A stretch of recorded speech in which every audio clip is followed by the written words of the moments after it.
नमस्ते। Online section में एक बार फिर से आप सबों का हार्दिक स्वागत है। पिछली कक्षा में हमने कबीर द्वारा रचित साखियों का विस्तार पूर्वक अध्ययन किया था।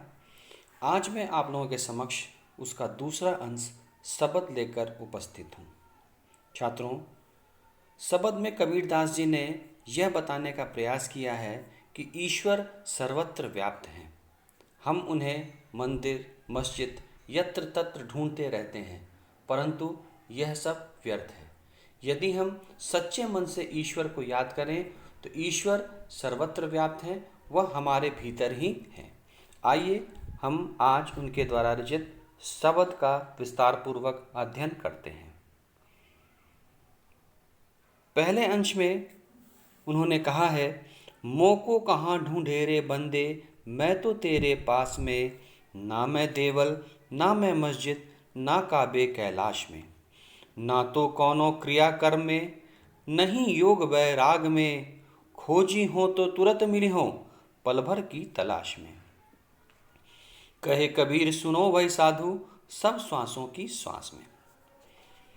कबीर के निर्गुण ब्रह्म अपनी वास्तविक पहचान बताते हुए कहते हैं, हे मनुष्य, तुम मुझे ना जाने कहाँ कहाँ खोज रहे हो, जबकि मैं तो तुम्हारी अंतरात्मा में बसता हूँ। अर्थात मैं तो तुम्हारे पास ही हूँ।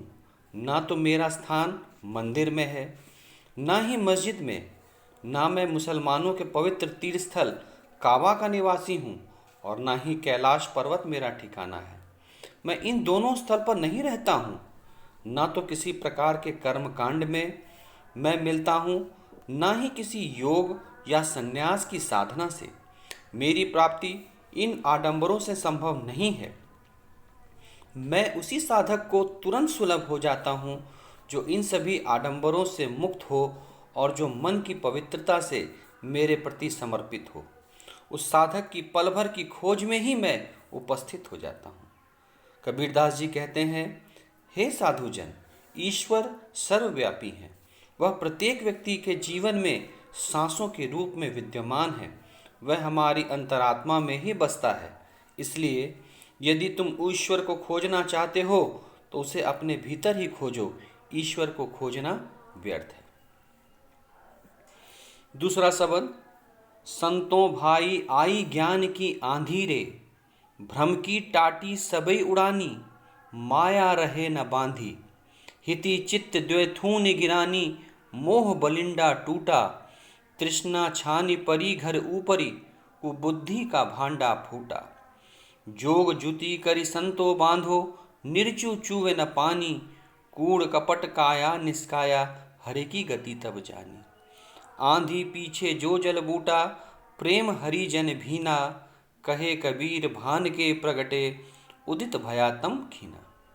यहाँ कबीरदास जी ने ज्ञान के महत्व को प्रतिपादित किया है। उनके अनुसार जब मनुष्य के भीतर सच्चे ज्ञान का आगमन हो जाता है तो उसके अंदर जितने भी दुर्गुण, जितनी भी उसकी दुर्भावनाएं हैं, सभी समाप्त हो जाती हैं। कबीरदास जी ज्ञान के महत्व को प्रतिपादित करते हुए कहते हैं कि हे साधुजन, हे भाइयों, ज्ञान रूपी आंधी आ चुकी है। इस ज्ञान की आंधी में भ्रम रूपी छप्पर पूरी तरह से उड़ गया है। अर्थात ज्ञान प्राप्त होते ही भ्रम पूरी तरह नष्ट हो गया है और सांसारिक मोह माया इस आंधी में नष्ट हो गए हैं।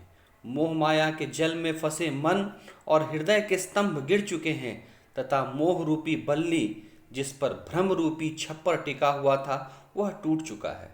तृष्णा रूपी छप्पर जो शरीर ऊपर घर के ऊपर पड़ा हुआ है वह भी इस ज्ञान की आंधी में उड़ गया है। ज्ञान की आंधी के संपर्क में आते ही अज्ञानता का भेद खुल गया है। वह अब ज्ञान की आंधी के सम्मुख टिक नहीं पा रहा है। संतों ने बड़ी योग साधना से उस छप्पर को पुनः बांधने का प्रयास किया है। यह भ्रम रहित छप्पर ऐसा है जिससे एक बूंद भी पानी टपक नहीं सकता। शरीर से कूड़ा या गंदगी रूपी कपट या बुराइयां तक निकल गई हैं। प्रभु या परमात्मा की वास्तविक गति को संतों ने जान लिया है। इस ज्ञान की आंधी के पश्चात जब भ्रम समाप्त हो गया है तो प्रेम एवं भक्ति रूपी वर्षा में भक्त परमात्मा के अपार स्नेह से भीग उठा है।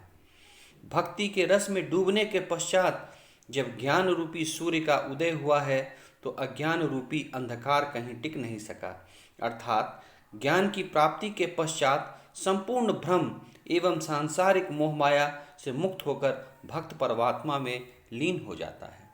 तो यहाँ दो शब्द के माध्यम से कबीरदास जी ने यह ज्ञान देने का प्रयास किया है कि यदि हम सच्चे मन से ईश्वर को ढूंढें तो ईश्वर बहुत ही सहज तरीके से हमें प्राप्त हो जाते हैं। हमें किसी तरह का योग, वैराग, पूजन, पाठ आदि करने की आवश्यकता नहीं है। दूसरे शब्द में उन्होंने कहा है कि जब मनुष्य को सच्चे ज्ञान की प्राप्ति हो जाती है तो उसके अंदर जितनी भी बुराइयां, कुबुद्धि, भ्रम, माया, मोह, छल, प्रपंच सब आदि नष्ट हो जाते हैं और वैसा स्वच्छ हृदय, स्वच्छ मन ही ईश्वर की अनुकंपा, उनके प्रेम को महसूस कर सकता है। मुझे उम्मीद है कि दोनों शब्दों के अर्थ आपको भली भांति समझ में आ गए होंगे। अगली कक्षा में मैं फिर एक नया पाठ लेकर आप सबों के समक्ष उपस्थित हूँगा। धन्यवाद।